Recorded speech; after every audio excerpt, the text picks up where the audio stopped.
Well, good afternoon, and here we are again. It's 5 o'clock on a Wednesday, which means it's time for the Metro program. Metro show. Yes. Thanks for reminding me. Yes. I think you probably know Joe. This is my co-host, Joe Steinberger, Steve Carroll here. And we've been doing this for how long? We've been doing it every Wednesday at 5 o'clock for how long has it been now, Steve? 100 years now. No, not 100 years, but a few years. It seems like 100 years. Yeah. Does it? Right. Oh. Yes. No, we've been doing this for 20-something years now. Well, the radio station for 20 years. Yeah. And our Metro show, well, we've had different shows Steve and I have done, but we've been doing something or other for 20 years. Yeah. And you are listening to WRFR LP 93.3. Or you might be watching, right? You could be watching us on Maine Coast TV, local channel 7. And Craig tells me that soon you'll be able to watch our shows on YouTube. Yes. And so that will be fun. So you'll go viral, you guys. Yes. Well, maybe we should let our guests introduce themselves. Yes. We'll start with the younger Carroll. The younger Carroll. Yes. A lot of Carrolls in here. Yeah. I'm really outnumbered. My name is Jacob Carroll. I'm currently a senior at Oceanside High School and graduating in just under a week now. And you're... And just in the paper that you're the valedictorian. Yes. So there you go. Yes. And this is Big Dad. Big Dad, Tim Carroll, father of Jacob, obviously, and the sheriff here in Knox County also. Right. Sheriff's coming to town. Yeah. So, Tim, are you proud of your son being the valedictorian of his class? You know what? His mother and I are very fortunate. He has just been a fantastic young man bringing up, proud in everything that he's done. And a lot of it is self-motivation. Obviously, we support what he does, but a lot of it is self-motivation, self-drive. And obviously I'm coming to an end of high school, looking forward to the college, but, it's... So, Jacob, where are you going to go to college? I'm going to attend UMaine this fall up at Orono. In Orono, okay, good for you. I'm pursuing a degree in civil engineering. Civil engineering, good for you. I think that's a great choice of something to do, really. I think it's such a great way to be able to use your creativity to help your community. Yeah. It's a great thing, yeah. I'll have to tell you about, do I have time to tell you? I met a civil engineer in Oliena, Sardinia. Yeah. He was my host. I was traveling with something called Servas, where you stay with people, and Antonio Corias. And not only was he a civil engineer, but because of his work building roads, he became a sort of archaeologist because they were digging things up, and he was very, very interested in not destroying things and learning from what they're digging about the history, which of course is a very old history. And he showed me around and showed me some of the things they had dug up, and he was very interested. And he also made the best wine I've ever had in my life. So there you go, civil engineer. I think it's a great career, a great choice. Yes. Well, I wanted to talk to Jacob tonight about his thoughts on graduating, going out into the world, and the world has changed so dramatically. Even in just the last few years. And there's so many challenges, and I was just wondering if you could just give us your thoughts on... What's it like to be, growing up in these times, and how do you see it, and what do you see as the challenges? Yeah, I'm sure as you're both well aware that the mental health challenge would be the largest one in today's world, and I do believe that there's a lot of help out there to people who need it, and that help is growing really every day. Why do you think that we're having a mental health crisis? I think it's a lot of factors. I don't think it's anything specific. I think there's a lot of pressure from society, but also really the entire world, where the world is going. Right now we have different wars going on. We have different things, even in our home country, from the political grounds to the family matters that people have to deal with and internalize. And I think right now our society does a lot of internalizing, especially these past 2 years. We've been locked up, isolated. I think that's really taking a toll on everybody's minds. And I think because of that, that is our biggest issue in today's world. I'll tell you what I think, and then I would like to get your response. I think that the mental health problems are especially strong among people who are at the bottom end of the socioeconomic scale, and that we have been seeing increasing income inequality and increasing stress, and not only economic stress, but psychological stress of being looked down on by people who aren't going to college and becoming civil engineers. I wonder what your thought is on that, and if you agree with that, what do you think is a way forward to have a fairer society? I completely agree with that, first of all, and I do think that is a very real problem. And I don't think there's any one way that we're going to come over that. I think it really has to be a full societal effort to try to find that middle ground where, we really do need all jobs that we currently have, but we need to help the people on the lower end of the scale, not only, like you said, economically, but to give them the support for really anything they need to be able to find that balance on the socioeconomic scale. Do you find that the youth of today are engaged?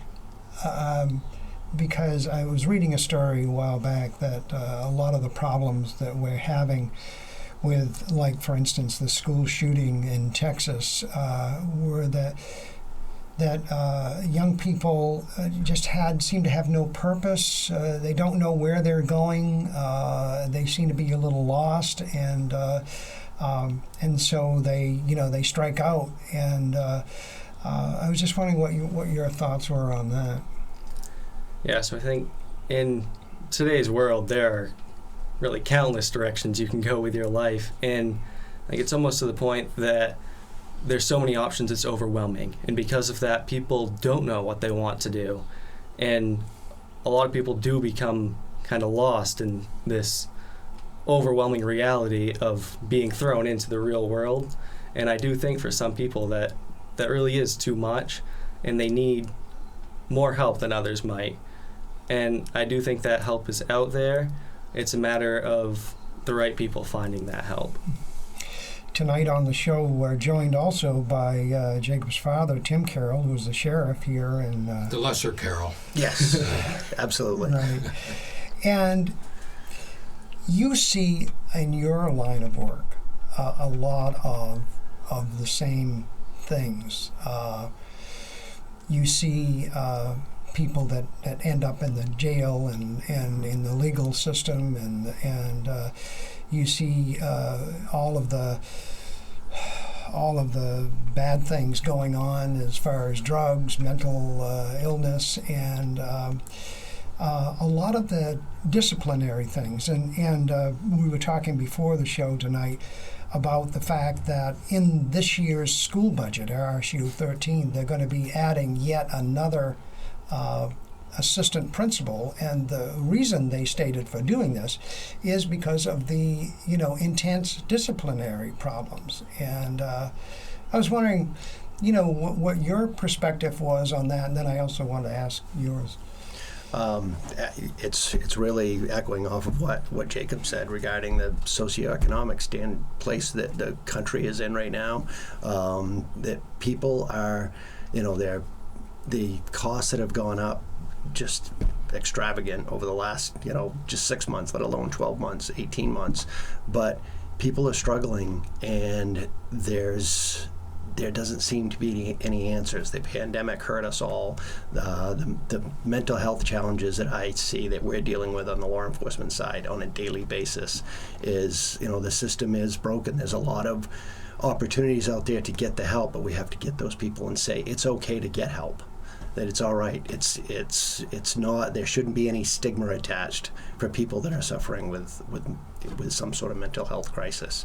But it's, and we've talked about it in the last show of the substance use problems that are going on. There's a stigma attached that there's help out there, but it's got to be okay to go get it. People need to know it's okay to go get the help that is needed.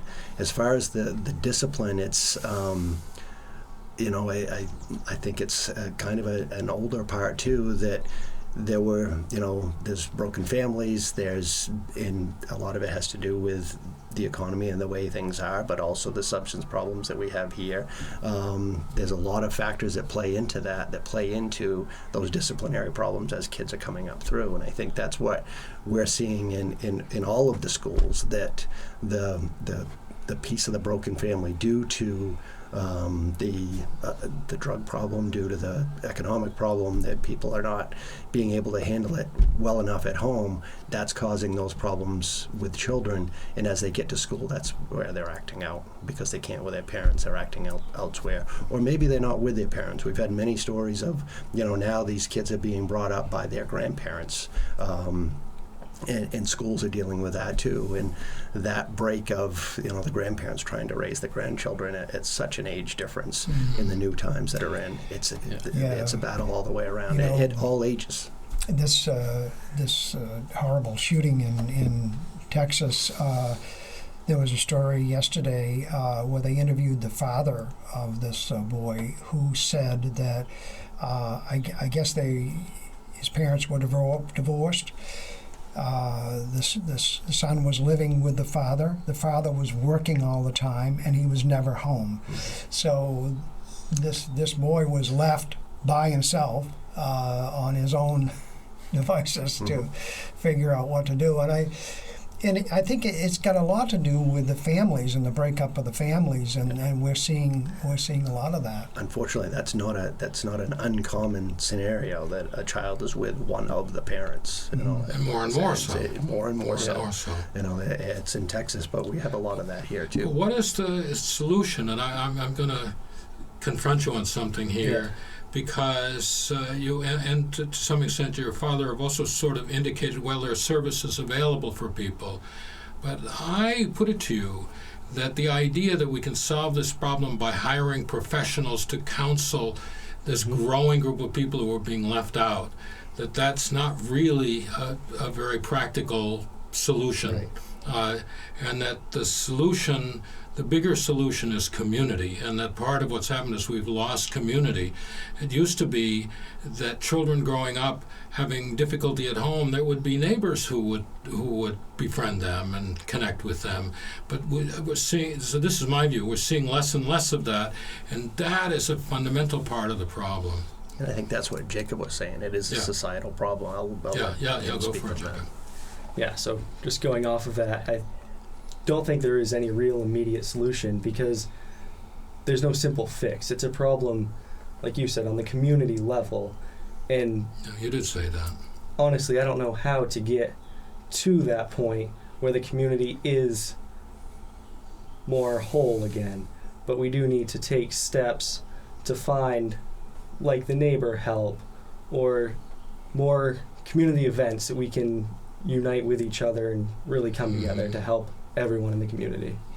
Lots of times I've talked with friends of mine who like to reminisce about the Rockland Recreation Center when we were growing up.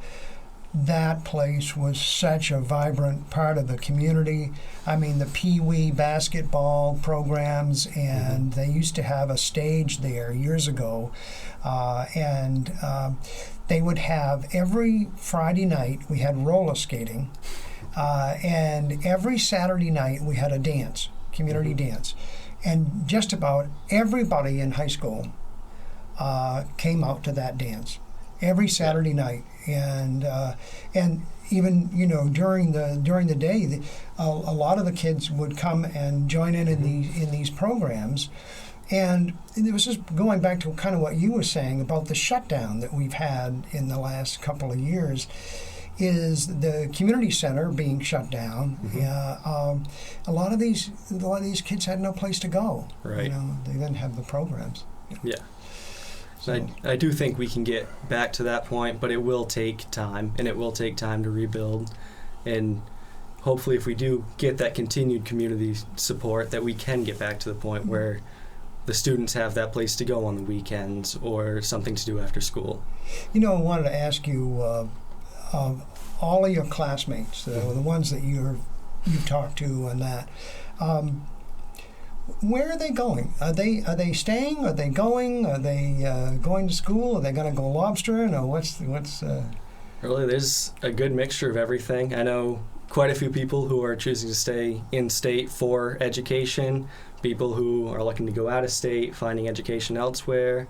I know quite a few guys who are planning on lobstering after school when school's done. And I also know a good number of people that are planning on taking a gap year. They're not really sure what they want to do. They think they want to get an education of some sort, not sure what path they want to go down. And I do think that's important for them to take that time to really figure out what they want to do. So there's really a strong mixture of everything. I wouldn't say that there's a majority doing anything. Right. Do you find that when you talk to people, a lot of people want to get out of here? I think. I mean, Again, a lot of old people. There's two of them right here. Yeah. Yeah, again, it's a good mixture. I know a lot of people want to get out of state right now. They have plans, maybe someday come back here, but they want to experience something else. I know other people that are set on getting out of here and starting a new life somewhere else, going down south where it's warmer, or one of the bigger cities where there's more to do. Right.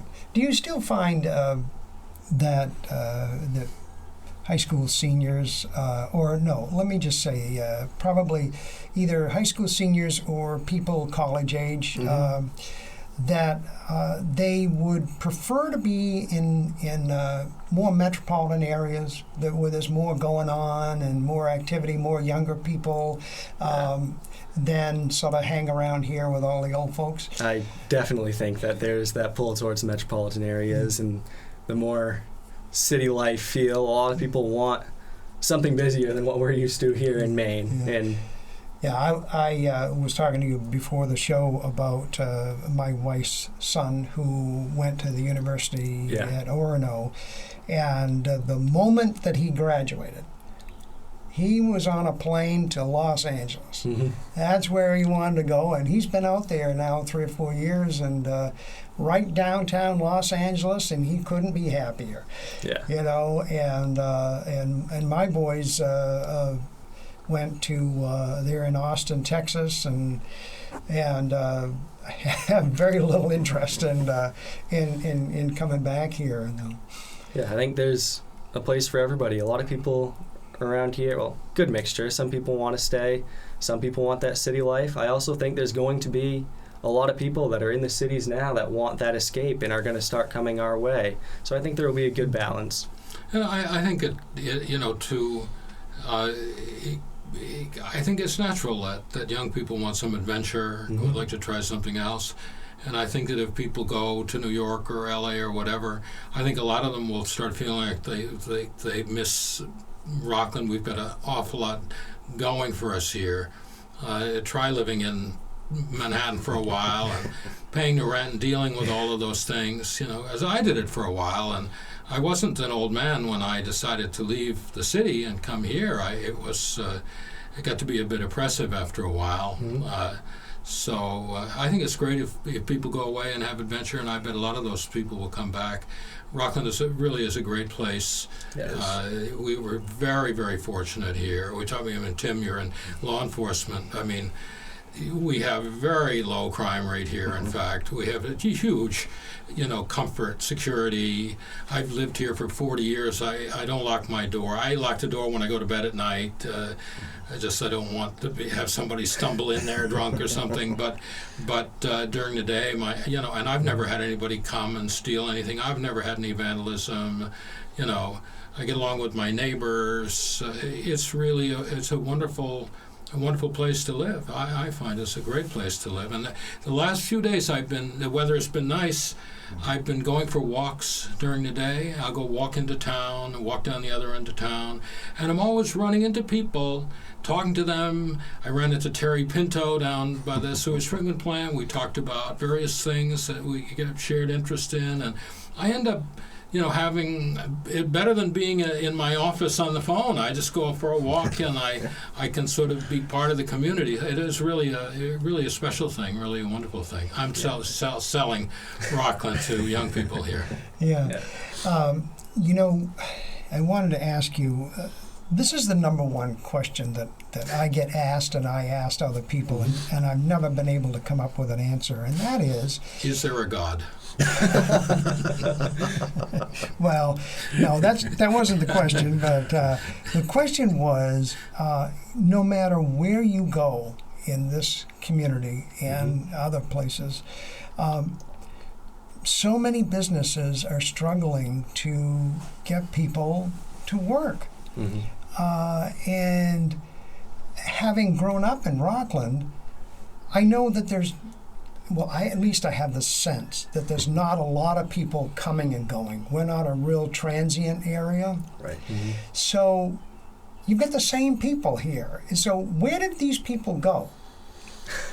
Do you know? I'd love to know the answer to that question. Yeah, I don't have an answer. It's a real conundrum because, for hundreds of years now, we have been developing the technologies that made people's work more and more productive. With agriculture, huge. I mean, it used to take the great majority of people to grow the food for themselves and a minority of people who lived in the towns. Now it's a tiny percentage of the population that is able to grow all the food.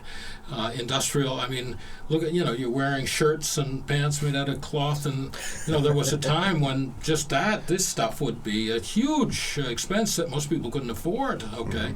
And now, so huge increase in productivity, and yet we're seeing that there are too many jobs. There aren't any jobs anymore. Right. That's right. There's no job. Right. But in fact, we don't have people to fill the jobs. Okay, and so that's one conundrum. And another one is, how is it that with all this progress, we still have so much poverty?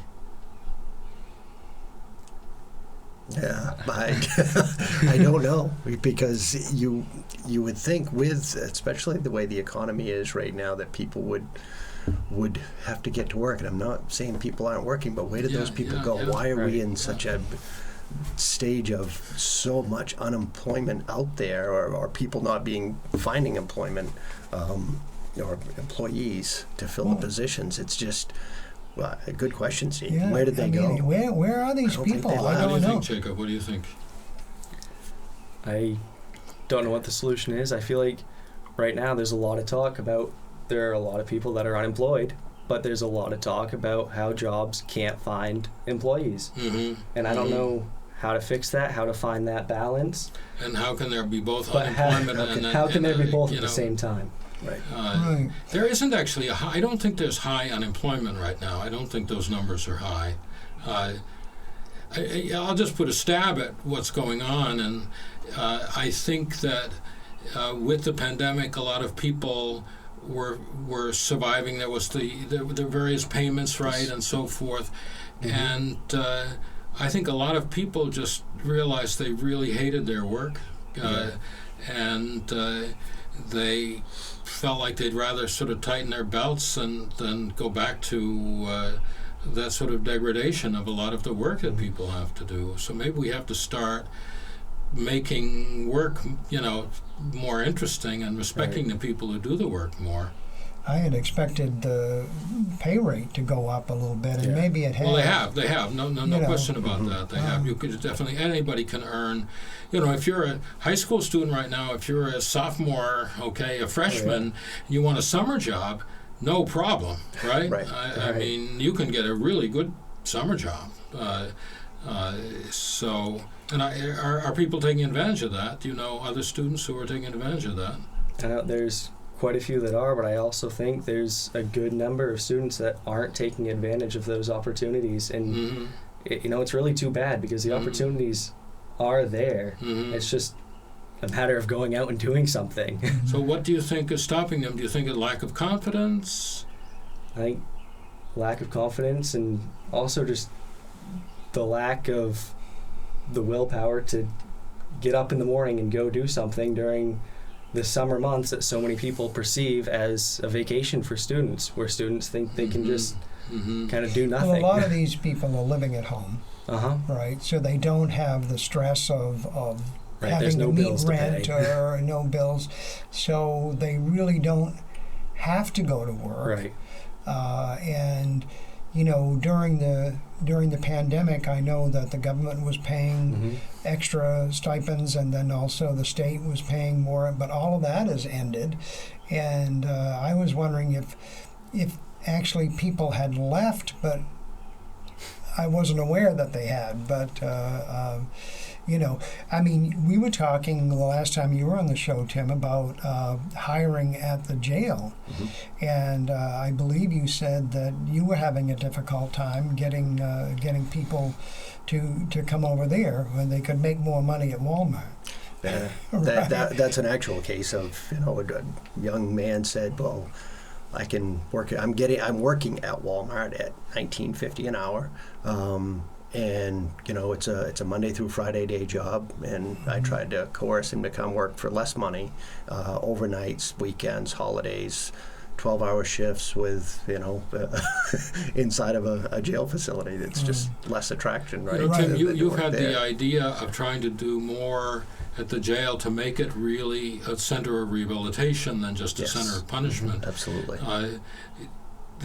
I would guess that to the extent you're able to do that and do really interesting things and really help people there, that would be an attraction for people to come work at the jail.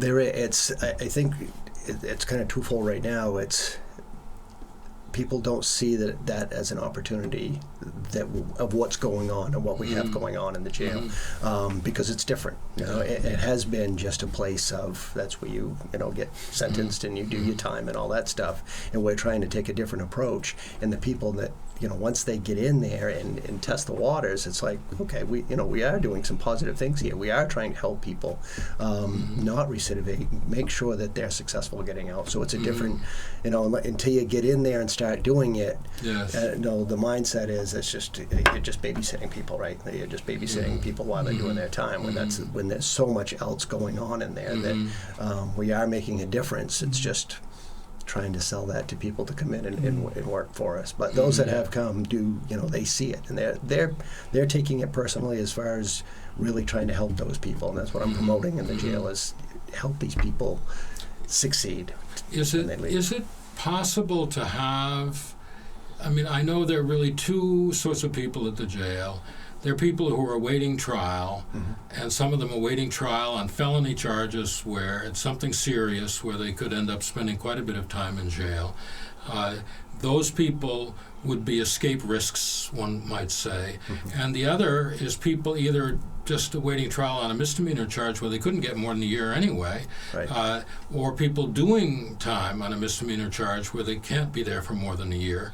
So I would think of those people as not really being an escape risk, because what does that mean? To escape, you just get yourself in further trouble, and you're going to be letting them out in less than a year anyway. So the idea that they're like some horrible danger, it doesn't make any sense.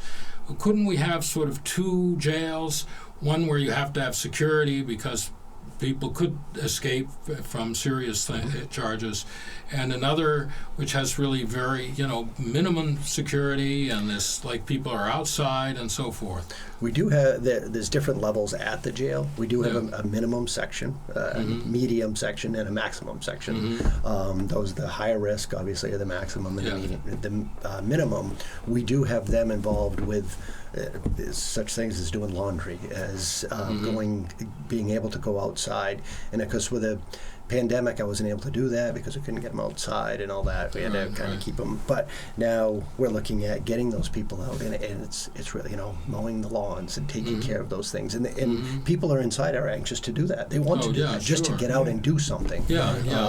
If there's an opportunity, like I said at the meeting for the police review committee was I work harder, I think now more trying to get people out of jail than on the law enforcement side putting people in jail. It's what's the safest and most effective way to get these people back into society so they're contributing members of society. And that's what my staff and I all work on, trying to do a much better job at that, of trying to allow these people opportunities. And I think that's the biggest thing. Well, that's why it's called corrections, right? Correct. We sort of lost sight of that. So that's why if you see that the sign has changed up there, it was Knox County Jail. I've got it at Knox County Corrections now. I try to educate through education. It's a Knox County Correctional Facility. It's not just the Knox County Jail, because that's what that's my biggest effort, is trying to make corrections work through there. So. You're listening to the Rockland Metro Show on WRFR 93.3, and also you can watch us on Main Coast TV, Channel 7. We're talking today with Rockland's Oceanside. So difficult for me to call it Oceanside School. It was Rockland District High School for years. Rockland Oceanside High School's valedictorian this year, Jacob Carroll, and his father's here, Tim Carroll, who's the sheriff in Knox County. And we're sort of talking about what life is like for young people, and sort of the things that are going on in our society right now. And we're talking to Jacob about his plans for the future. He's going to be going up to Orono, and after that, I know that's looking ahead a little bit, but would you like to stay around, or are you going to hit the road? Yeah, personally, I do see myself staying around here. I'd like to come back to this area. I love this area. It's always been home to me, and I find it a very peaceful, very pleasant area, and I really would like to be around here. Yeah, you're probably finding a lot of people that you talk to that have gone to the cities and said, well, this is not exactly what I thought. And it must be difficult to travel now, too. I know you said a lot of your friends were thinking about taking a year off and going, maybe traveling and seeing other parts of the world, and that's getting more and more difficult to do now with the pandemic lingering. Well, it's starting to ease. People are starting to travel more. Yeah, absolutely. Jacob just got back from France, the school. Oh, really? Where were you in France?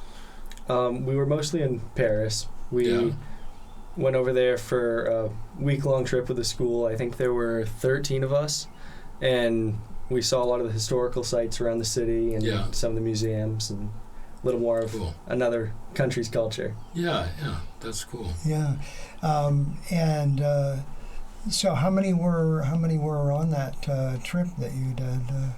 Yeah, I believe it was 13 students. 13 students, and was this part of a program that the school does?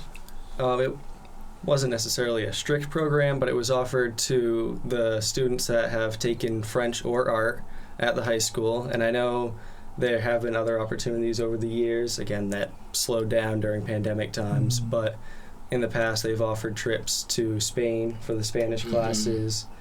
We have a fairly new German program, so there was a Germany trip that was offered at one point, and I think those trips will be starting to come back in the next year or so. So you studied French? Yeah. Alors peut-être il faut continuer en français.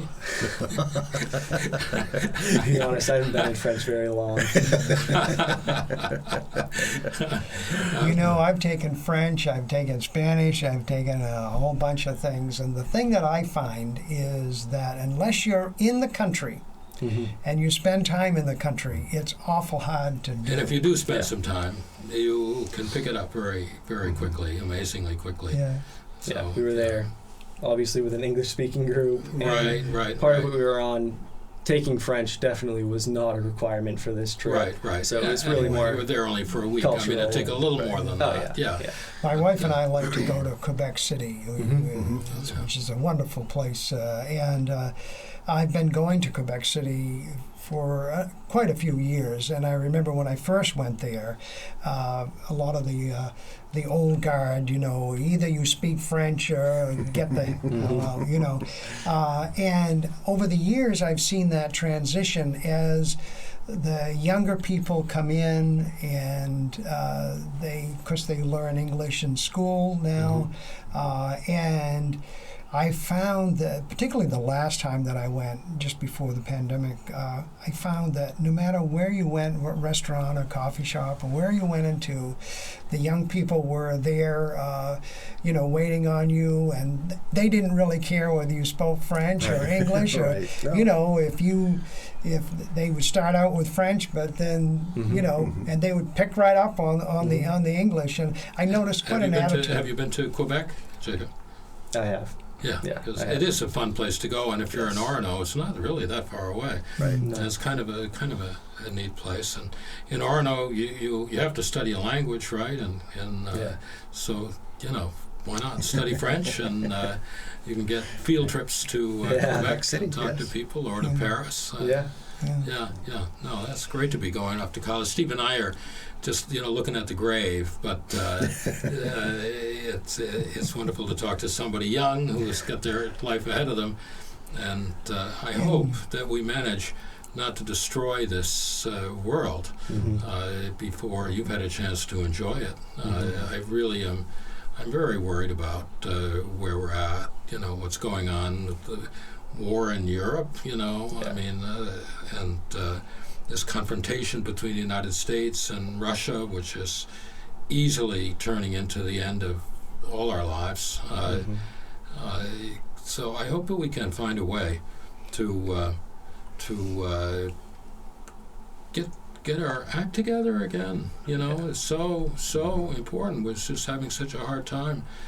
And so much fighting with each other, I mean, just not getting along. It's all about getting along. What do you think about that? How is there any way that can you see any sort of movement that could lead to a country and a world where people do a better job of respecting each other and getting along with each other? Yeah, so obviously that would be the ideal. I know, kind of for me personally, my generation, we're just getting to the age where that is impacting us, and it clearly impacts all of us, all ages. But at our age now, it's impacting us, but we're not quite old enough to be able to have the difference on the political stage. We can have our voices heard, we can start movements, but we're not necessarily respected enough yet as a generation to be able to make that change. And I do think that we need movements from my generation that do make an impact on the world stage. I think your generation could make a huge impact on the whole political scene, because if you just went out and voted. Yeah. Well, you have to know who you're going to vote for and not be fooled, because there's so much, just so much nonsense out there. I do think, Jacob, that it's a wise thing for you to say that you're too young yet to be the leaders of that, and I think it's true. It takes experience, and the sad thing is that there isn't leadership. I'm just speaking for myself. I think we're looking at our national leadership, and I just think it's very hard to look at that and say we have really competent leadership. I don't see that we do. To me, between Biden and Trump, and that's our choice. I just think it's so sad. And I'll mention in that, and this is not an official radio station, it's me. The other day I met a guy named Sam Hunkler, who he was collecting signatures out in front of the post office. And so I stopped and I signed his petition. It was to get him on the ballot for governor as an independent. And then just this last, and I talked to him a little bit, and then I looked at his website and I emailed him. We had a little correspondence, And then I read on Friday that he had submitted his signatures, and so he is going to be on the ballot. This guy, Sam Hunkler, and his website is standwithsam2022.com. Okay. And a wonderful guy. He's a doctor in Beals Island, Jonesport. A very interesting guy, and he is going to be our guest. So this is relevant on the Metro Show 2 weeks from today. So very interesting guy, and maybe he'll show some leadership. I'm hoping. Yeah. So stay tuned to the Metro Show. I wanted to take this opportunity because I haven't so far, and we're coming to the end of our program, and I know there are people out there that may want to ask Jacob a question, or Tim might want to ask you a question too. So if you would like to call us and ask either of our guests a question, our number is 593-0013. That's 593-0013. And if you call, light will flash there, and only Steve will be able to hear you because I didn't take the but you could give Steve a quick question and he can pose it to our guests. Right. And I hadn't had a chance to ask this, and I wanted to ask this before we end the show. College debt. Yes, I'm talking to you too. Yeah. College debt. Are you going to have to borrow money to go to college? Or is your dad rich enough to pay enough? The second option isn't there. Oh, sheriff. Well, if you work for Rockland PD. No, personally, I have been fortunate. I am set up very well with scholarships and also choosing to stay in-state and get that in-state tuition. Yes. I was looking out of state at a couple other colleges. One of my top choices would have been going to Worcester Polytech Institute in Massachusetts. Yes. But once I started getting my offers back from them, it just wasn't reasonable for me to go into the amount of debt I would have to. Yeah, well, good. I think you made a wise choice not to get into debt. No, it was $50,000 difference between the two schools. $50,000 a year difference. A year, so that's $200,000 for a 4-year program. Yeah, that's a lot of money. I find it absolutely an outrage that we make people borrow money to get their education. It's just, how it is to start people off with a debt, and a debt which cannot be forgiven in bankruptcy. The federal government has decided that you're not eligible for bankruptcy, okay? And the next thing they'll be doing is they'll make you pass the debt on to your children, okay? Which is the way it used to be, right? Not all that long ago. Well, you said a minute ago that you didn't think you had an impact on the political scene, but, however, one of the things that's being bantered back and forth now is forgiving college debt. Which I would imagine would be very popular among. They're only talking about like forgiving 10,000 or something like that, so it's not. Different numbers. I think, particularly for the state university, at least it's better here, to go here. But a public university should not be putting children into debt. I mean, that's awful. And a lot of these here, I'm throwing in my views, but. I think a lot of these problems we have to do with the haves having power in government and making rules that protect their privileges, their interests. I know that you want to start a college. You say, I have a different idea about a college. We're going to do it a different way. You can't get accredited. You can't get accredited because the process of state accreditation is controlled by representatives of the existing colleges and universities. And the first rule that they set is you can't get accredited unless you have enough money invested in your, you've got to have this big operation. So we do need a peaceful revolution. I'm not at all interested in violence, but we need change in this country, and I hope, Jacob, you'll be a leader and bring us to a better place. I do want to give credit to one of the things Jacob got. It was in the newspaper and stuff. He went to the FBI National Academy Youth Leadership Program, which was, there were thousands of kids that applied to this, and he was one of 59 that that was able to attend, but it was leadership program Oh, great. of individuals. All in the past, it's all over the world, but because of the pandemic, they kept it to the States and in Mexico. But that was a group of his age kids learning leadership, promoting leadership, and working together. Like I said, it's a nationwide thing that I think he deserves much credit for. It was all him doing interviews and applying and all that to get accepted to that was quite an honor for him. But it's all about taking that role, taking that leadership, like fortunate as my son is wanting to take those types of roles and being leaders and hopefully making change, right? Yes.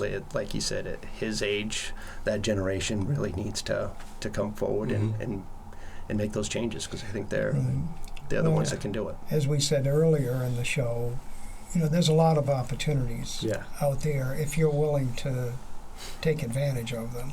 Yeah. And not only places to go and things to do, but ways to forward yourself. And there's money out there, and there's scholarships out there, and you just have to go after All right, them. we have a few minutes left, and we haven't really put Jacob on the spot.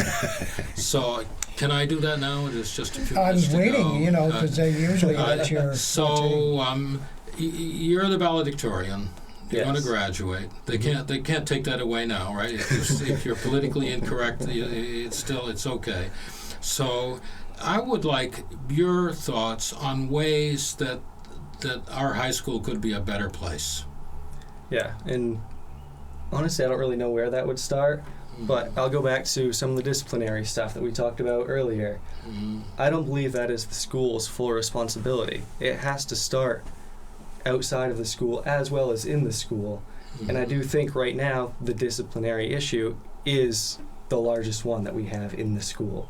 People acting out, people doing things that they shouldn't be doing during the school day. But again, that's during the school day. That's only 7.5 hours out of 24 in a day. And I think we need to find a way to help kids both inside and outside of school. And really, that's the biggest thing, is finding that balance. Do you think, speaking of what could be done at the school, do you think that there could be paths, and I don't mean special education and and special help, but educational paths that would, or possibilities, opportunities that could engage the interest of some of those students who are not interested in sitting in the classroom and listening to the teacher? Do you think that there could be programs that would get their attention, get them involved, whether it was, whatever, fixing things or, outdoor programs or whatever?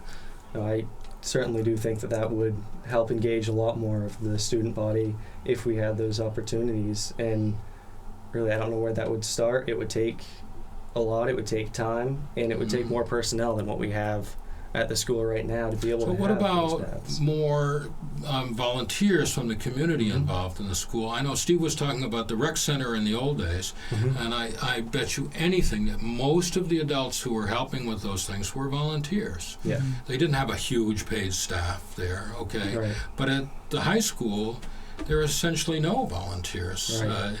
So, does it have to be that way? And,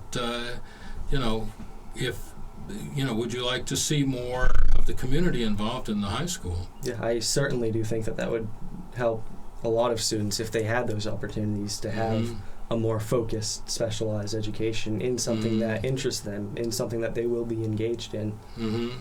I know we have the Votech school now that we didn't have when I was going to school there, but I was curious. When I was going to school, they had an automotive shop, a wood shop, metal shop. Do they still have those? In high school? Yeah, in the Oceanside High School. At the school, there's not. There's nothing. There's the standard curriculum, Yeah. and there are some electives that are the normal standard class time, hour and a half, and some of those can be slightly more specialized, but there is nothing that's really like the wood shop or the auto shop anymore. What are they doing with that space? That was the wood shop and was It's the all metal been shop? turned into classrooms. That's all classrooms now? Yeah. There's no... With the garage doors and...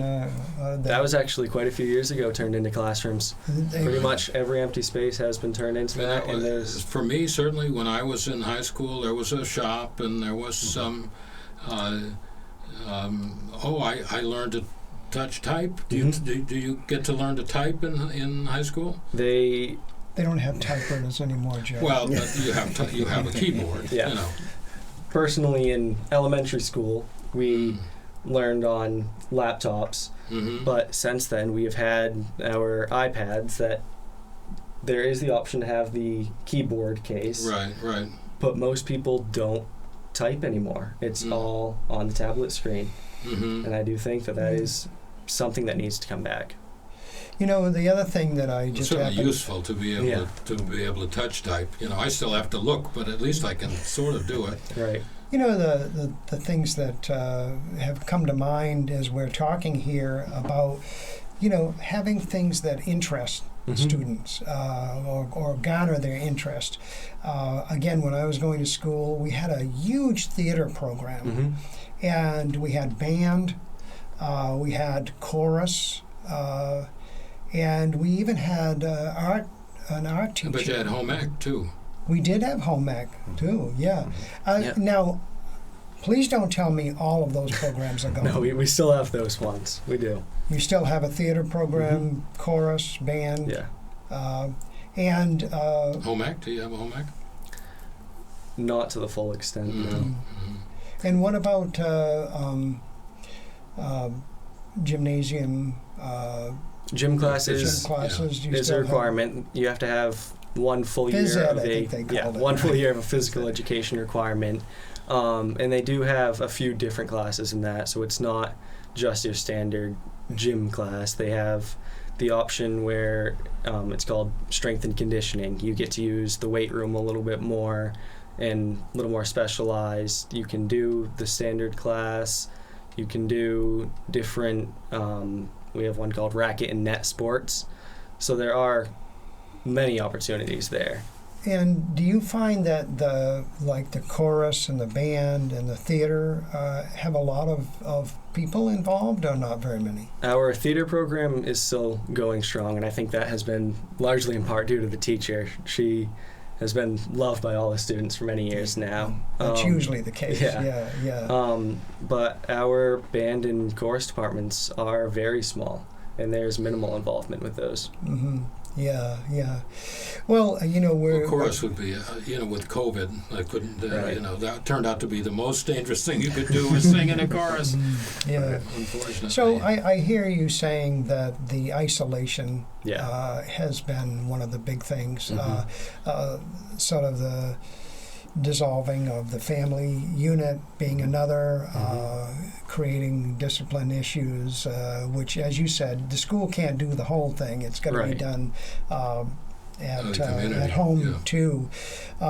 So I want to thank you very much for coming, and I appreciate both of you coming today and giving us your insights on this. We wish you very, very well in your future endeavors. Same with you, Tim. And we've been talking with Oceanside High School's valedictorian this year, who's graduating on the 7th, did you say? June 7th. Yes. And so congratulations. Thank you for joining us here on the Metro Show. Thank you, Joe, for joining us as well. And we'll see you next week on the Metro Show.